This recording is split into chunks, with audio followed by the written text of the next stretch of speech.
Hello po mga kalingap, welcome back po sa aking YouTube channel. And ngayon kasama ulit natin si Dayan. Muli lang po natin siyang nakasama ngayon dahil may busy po siya. And galing po tayo sa school kanina sa Mabini po. Nag-inquire po tayo sa mga pwede pong pasukan ni Dayan or coding course sa pag-aaral. And gusto ko po magpasalamat kay Tita Jem na gusto niya pong bigyan ng scholarship, parang gano'n na nga si Dayan. Siya po ang sasagot daw sa tuition kung gustong mag-aral ni Dayan. Kaya thank you so much po kay Tita Jem. Kaya ngayon nag-inquire na po tayo. And tanongin natin si Dayan kung meron siya napili. So ito po si Dayan. Kamusta ka na, Dayan? Wala po, medyo sinisipon. Kaya ka, parang di maganda ang pakiramdam mo. Okay ka lang? So bakit ang tagal natin din nag-vlog? Anong mga pinagkakaabalahan mo? Madami na naghahanap sa'yo. Trabaho po. Tapos nung kahapon, coronation namin. Coronation nyo? Ano ba sinalihan mo doon? Parang sa mutya ng takay. Tama. Sa lugar na. Okay. So kamusta? Ano nangyari? Okay naman po. Tapos na. And anong nakuha mo? May award ka? Okay. Tapos, bouquet. Wow. Wala kang picture ng mo? Yung suot mong gown, naka-gown ka? Hindi, dress lang po. Na-escort ka doon? Meron. Meron? Sino yung boyfriend mo? Ha? O yung taga doon lang din? Mga taga doon lang? Mga kabarangay niya lang? Ang mga kasali doon? Opo. Sa barangay niya lang? Nag-fiesta din sa inyo, di ba? Opo. So, kamusta ang fiesta? Okay naman po, may continue. Handaan. Niyaya ko na ito ni Dayan kaso busy po tayo. Paano ba mag-celebrate ang fiesta doon sa barangay niyo? May mga may mga contest ka lang? Opo, merong singing contest din po kapag Wala kang sinalihan doon? Yung lang, mutya lang. Part din nyo lang sa fiesta, no? Opo. And anong handa nyo? Yun po, nagpakuha ko kay mama ng konting Buko salad? Ay, wala po. Wala po kaming rep. Walang buko salad. Spaghetti? Sa fiesta. Ano ba yung handa? Birthday yan po. Fiesta yan. Anong handa pag fiesta? Menudo, mga ganyan. Menudo? Sinigluto si mama mo? Papa. Wow. Tapos yung pata mo. Crisp. May pata team kayo? Sarap. Sana pala, walang take out. Ako po, di nakakain. Kamusta ba lang pag tatrabaho mo din yan? Hindi ka naman nahihirapan. Ganun pa rin. Ganun pa rin. Inspired kasi, no? Kaya pasok lang ng pasok. Siyempre, papahuli ko tayo. Ngayon, ito ay recording din sa sa gustong tumulong sa iyo ng kapag-aral. Nung nabalita po natin ito kay Dayan, nagulat siya. Na-pressure siya kasi di ba gusto mo naman talaga mag-aral. Ngayon, meron ng gustong tumulong sa iyo na makapag-aral kahit na may tuition fee. So, ikaw anong plano mo din na na-inquire na tayo? Noon po talaga, gusto mag-aral. Oh, ba't nagbago yata ngayon? Nagbago yan. Ano nangyari? Hindi naman po. Di ba po, may in-offer naman po siya ng TESDA. Yung TESDA naman po, hindi siya ilang years, TESDA na lang po sana. Pero, para habang nag-aaral po ako, nagtatrabaho ka. Kasi ang mas, ang priority mo talaga is magtrabaho. Pang sustento, sa kina mama mo. Pero nasabi mo to kay mama mo na may gustong tumulong sa'yo makapag-aaral? Nagulat din po. Nagulat din po sila. Ano sabi niya? Anong reaction nila? Okay lang naman din daw po. Nasa akin naman. Pero, ikaw, ano bang nasa isip mo? Ano bang gusto mong gawin? Ano bang pumipigil sa'yo? Bakit nagbago ang desisyon mo? wala lang pong pumipigil sa akin. Kaso nga lang po, yung responsibility ko bilang parang pag nag-aaral ako. Matitigil ang trabaho, mawalan ng sustento.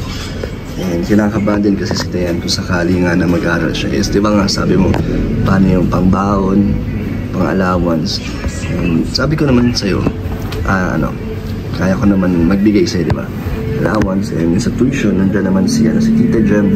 Siya naman ang nag-offer ng nakakatuwa. Bigla siya nag-message sa akin na yun nga, ikaw gusto mong mag-aaral. So gusto mo ba i-grab yung opportunity na yun? Kasi allowance naman, wag ka na mag-isip, kaya naman kita mo yan, di ba, weekly, and kaya ko din naman magpatuloy sa pagtulong sa inyo, lalo na next na kitang pabahay, kaya mas madalas kita mabavlog na, di ba? So ikaw, anong decision mo na yan? Titingnan ko po muna yung binigay nila sa akin. Ano na? Inquire muna po ako. Ay, oo, kasi so ang gusto mong kunin test May 3 course po dun na i-offer. Medyo hindi siya pamilyar po sa akin. So mag-i-inquire ka mamaya. So ano bang plano mo? Gusto mo ba ituloy? Gusto mong mag-enroll? Diyan sa testa, di ba? Yung gusto mong kunin, buti nga meron dun sa Mabini. So update mo ako kung kailan. Dapat agad-agad din kasi malapit na ang pasukan. And si Tita Jem nag-aantay lang din ng yung decision mo. And masaya ka naman ay gustong tumulong sa'yo na magpag-aaral. Opo, masaya naman po. Parang nung una nga po di ba nag-message, parang hindi nagsisingkin sa utak. Kinakabahan ka kasi di mo na-expect na makakapag-aaral ka ulit. Paano yung sarili mo, mas uunahin mo yung pagtatrabaho, di ba? Paano yan? Ano mangyayari sa future mo? Anong naiisip mo? Bakit ba't tayo mo nang magpatuloy? Yun nga po, ako lang naman din po kasi ang inaasahan naman. Pero di ba dati nung nakausap natin sila, mama mo, gusto nila na mag-aral ka? Opo. Okay naman sa kanila na mag-working student ka, pero ikaw talagang yun ang yung obligasyon yung iniisip mo. So, ayaw mo makapagtapos para mas marami kang opportunity? Gusto din naman po kaso parang nangihinayang ako dun sa ilang years. Tapos mga kalingap, meron po kasi ako napapansin kanina pa kay Dayan. Kasi nung kasama ko siya sa school, parang may malungkot na pinagdadaanan si Dayan. Baka magpapaalam ka na, Dayan, ha? Baka ayaw mo na magpa-vlog. Hindi po. Wala akong sakit na ulo. Sakit na ulo. Dahil sa sobrang init, no? Sipon. And yun pala, speaking pala sa pabahay, ay yun nga, di ba? Kayo na talaga ang susunod. So, ano ba magiging setup natin dyan pagdating sa sa work mo, yung pag-iba-vlog kita, tapos baka may pasok ka, paano yan? Sabi naman po ni Madam, magsasabi lang po ng mas maaga para ma-schedule na po yung araw na mag-vlog. Invite ni Madam, magawa siya pa mag-a-adjust. Gagawin niya tayong schedule. Ano lang naman, Dayan, half day lang naman. Hindi naman tayo mag-vlog ng buong araw. Kahit siguro 2 to 3 hours lang. Hindi naman siguro malaki ang mawawala sa pasok mo. And siguro, lang naman 2 to 3 times a week lang. And isa naman doon is yung off mo, di ba? And syempre pag convenience sa oras mo, hindi ba natin ipipilit kung may lakad ka. Kung kung saan pasok, no?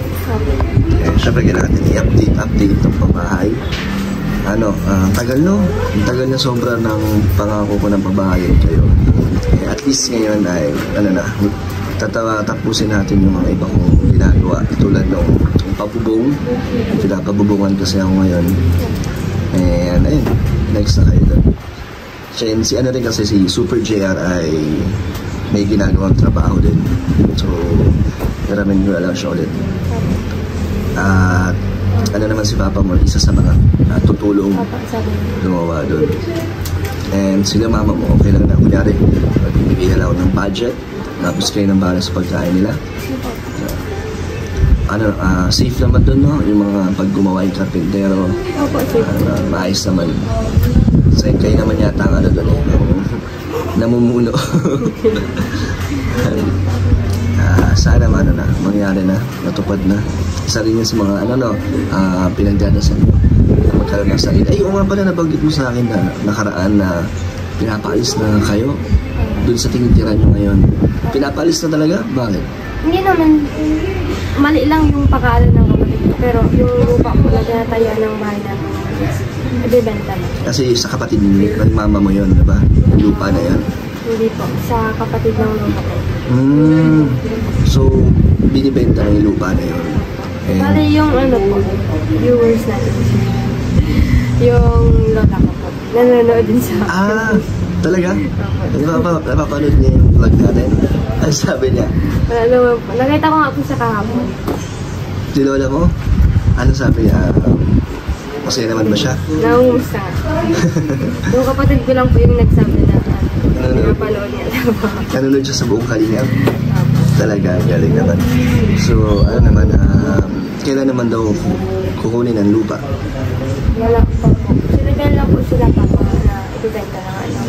Meaning po nun, alis na talaga kami. Hindi pa naman kayo agad-agad pinapalis. So, ibibenta na yun. May buyer na ba? Wala pa naman. Nag-aanaw po sila ng buyer. Hanap na. And yung lupa naman ni mama mo, talagang may katunayan na sa kanya yan. Opo. Hindi naman Kasi si mama na lang po ang, kumbaga, dun sa pinagatian ng magkakapatid po, si mama na lang yung walang bahay na nakatayo. Okay. So, hindi naman magkakaroon ng problema kung masimulan natin mapatayuan ng bahay. Hindi naman.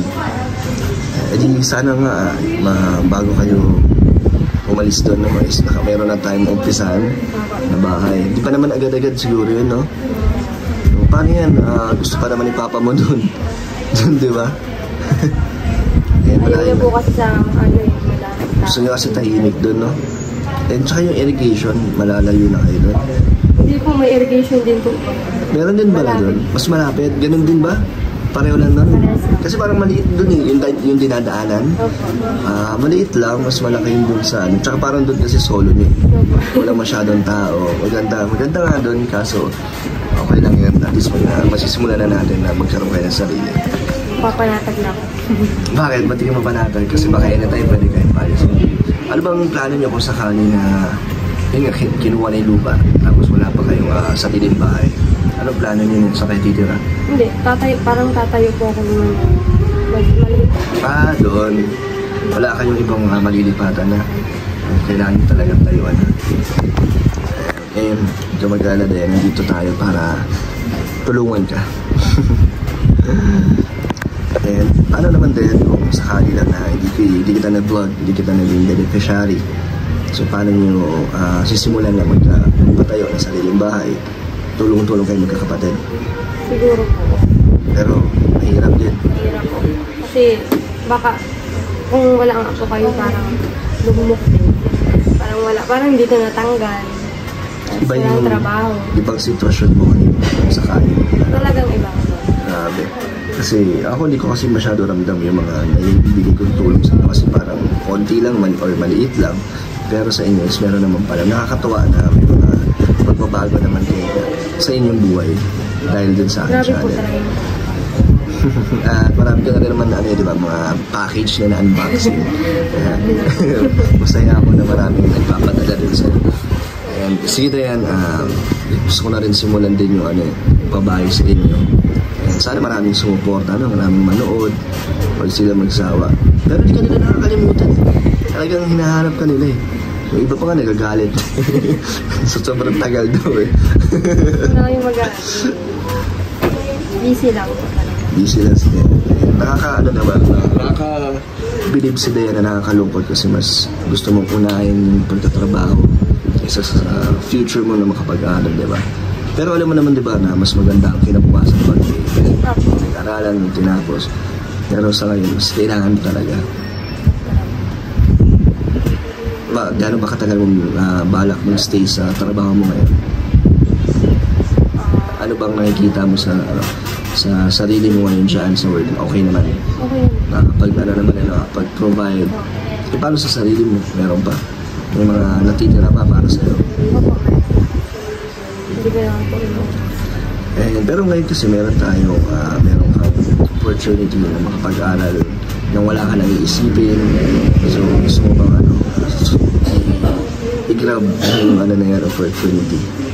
Hindi naman kita papaalisin sa trabaho, di ba? Kung kaya mo naman pagsabayin, and mayroon kang oras para dyan, i-go mo, at least nakakapag-aaral ka.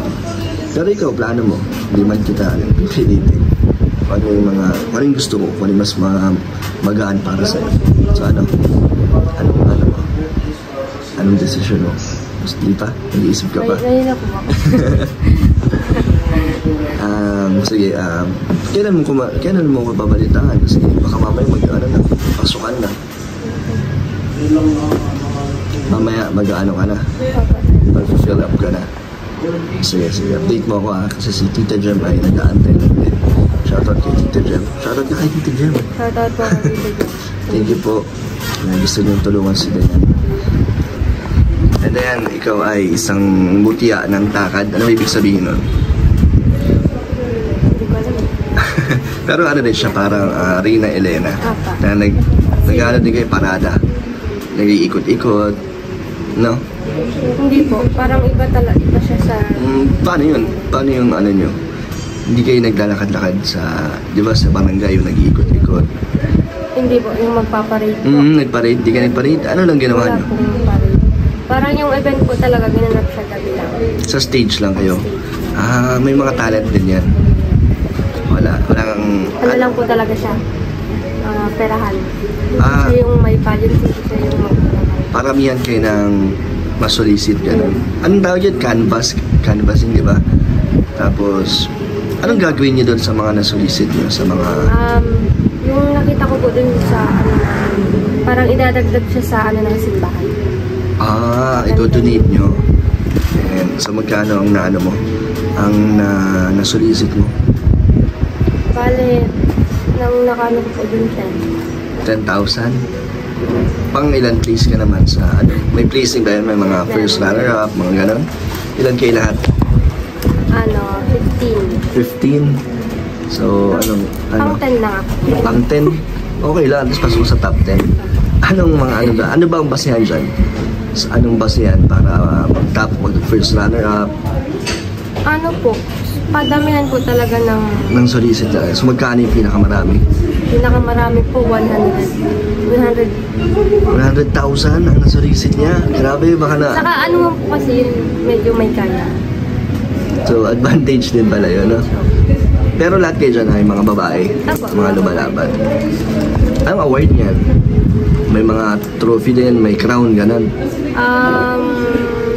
Pagka 5 pataas. 1, 2, hanggang 5. Meron na pata yung crown. Kami nasa baba. Ano nakuha mo? Gift, flower. First time mo ba dyan? Hindi naman. Ilang beses ka na sa pangalawa?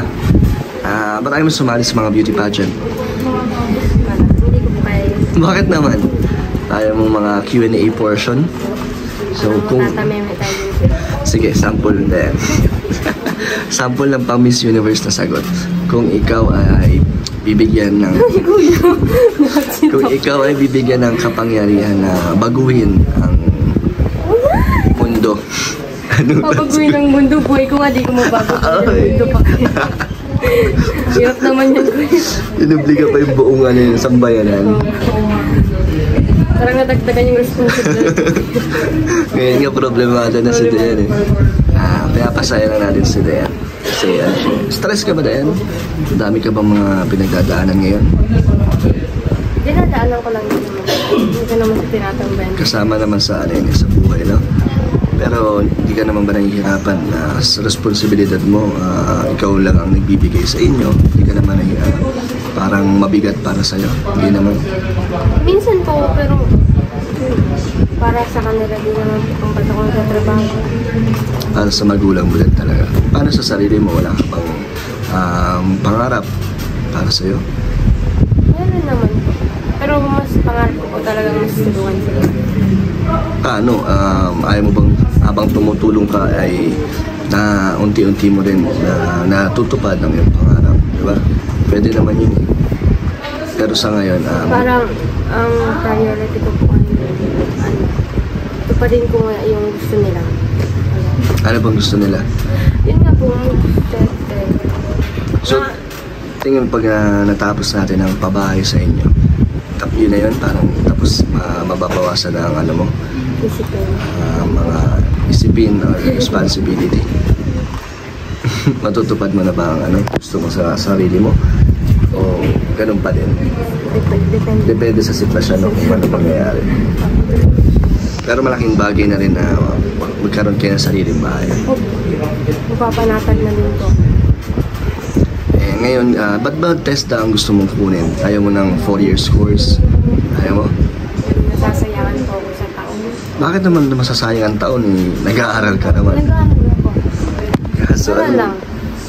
parang gusto mo itrabaho na yung mga taon na yun. Kasi matatapos ako 24.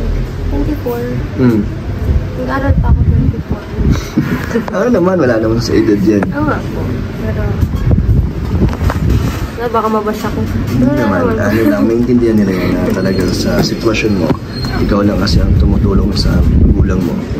Maintindihan nila yan na kaya yun yung mas gusto mong unahin ang pagtatrabaho. Pero, kaya mong pagsabayin? Mahirap ba? Hindi mo rin kasi alam yung schedule lang. Mas niliit yata ang mamibigay mo kay mama mo. Hindi Yun nga din pang iniisip. yung talaga iniisip ko din na mababawasan yung sahod niya. Napakada nila yan, family-oriented. Ba't yung mga iba mong kapatid ba hindi na nagbibigay sa sa kanila? May mga pamilya na rin May kasi. mga pamilya na rin po. Kaya hindi na rin po kami umasok. Paano yung pag ikaw may pamilya na? Una ko yan. Sila mama muna bago. Bait ni Dayan. Isip niya talaga sila mama at papa niya. Kamusta naman sila ngayon? Okay naman. Di naman ba sila na naiinip? Na ang tagal natin simulan ng babae. Hindi naman. Hindi naman sila na baka sabihin, ay pinapaasa lang tayo din yan. Hindi kalingap na. Hindi po, wala. Wala pa rin work si papa mo? Ganun pa rin po. Extra. Ayos pa yung bike. Okay na. Nagagamit ko po. Nagagamit mo? Nililibot ko kung matarangay na. Wow. May naman, matibay naman. Ayos pa rin binili na natin. Gano'n ka nakadalas umuwi niyan? Minsan lang po kasi pag magbibigay po ako, hindi ko na dyan pinakapunta si ma'am or napunta ako sa bahay. Pinapadala ko na lang po ito para hindi hassle. Sila na lang po namin ang kailangan nila. Kailan kaya tayo ulit makakabalik na? Siguro pag pag i-layout na ni Super JR. Na yun, ready na yun, wala nang kailangan gawin. Kunyari, agad-agad umpisahan, pwede? Opo. Pero sa lupa, wala nang kailangan kausapin. Wala. Wala naman. Sa amin na po talaga. Sa'yo na talaga. Ayun. So, Dayan, anong gusto mong sabihin? Message ko ba? Siyempre kay Kuya, maraming salamat kasi unang-una pa lang talagang sa pagtulong po, maaasahan ko talaga. Bali, yun sa pangako niyo po, kaya hindi niyo kinakalimutan. Yung sa babae po, kahit matagal, ayun po, maraming salamat. Kay Tita Jan po. Tita Jan na willing po tumulong sa pag-aaral at sustentuhan yung pag-aaral ko po. Ayun po. Maraming salamat po. Bale, pag-iisip. Hindi pa ako tumatanggi. Parang talagang Nahirapan ka lang mag-desisyon. hirapan ko talaga akong mag-desisyon kasi pamilya over ko po yun, pangarap pa. Grabe, sa pag-i-let go mo yung pangarap, isasakripisyo ni Dayan ang kanyang pangarap sa ngayon. Maraming salamat din talaga. Kuya, maraming salamat din kasi kahit busy ka po, ayan, nakakagawa ko po ng way para i-vlog pa rin po. Okay pa rin naman sa'yo na binablog kita? And Okay. syempre po sa mga viewers na walang sabang nanonood kahit minsan lang po i-vlog. Ayun, thank you po. Ayan mga kanya, papangan na lang natin yung desisyon ni Dayan. Update mo ko agad para Mamaya po tayo. kung tutuloy ka, may enroll natin. At si Tita Jem ay nag-aantay lang. Siyempre gusto ko na matuloy ka sa pag-aaral. Nandito naman ako para suportahan ka. Kaya huwag ka na mag-isip. Pero yung sa parents mo talaga, isa sa'yo na yan. Kung ano talaga ang gusto mong unahin. Basta dito na kami para sumuporta. At ayan, allowance mo. Dahil matagal kita hindi na-vlog, 4,000 ang dagdag sa'yo. Kaya mama. Bigyan mo kaya mama mo. Thank you kuya sa allowance and sa pang-birthday. And kay Tita Jem po, thank you po. Gusto shoutout? Sige, Dayan. Thank you. And mga kalingap, muli po natin nakasama at nakakwentuhan si Dayan. So yun, success naman po ang ating lakad na masamahan siya sa school. And thank you kay Tita Jem. Shoutout po sa inyo, Tita Jem. Thank you so much po. Malaking ano po ito. Opportunity para kay Dayan po na tulungan yung makapag-aral. And sa mga gusto po magbigay ng tulong, message po sa Facebook page Kalingap Dan. Thank you po and God bless.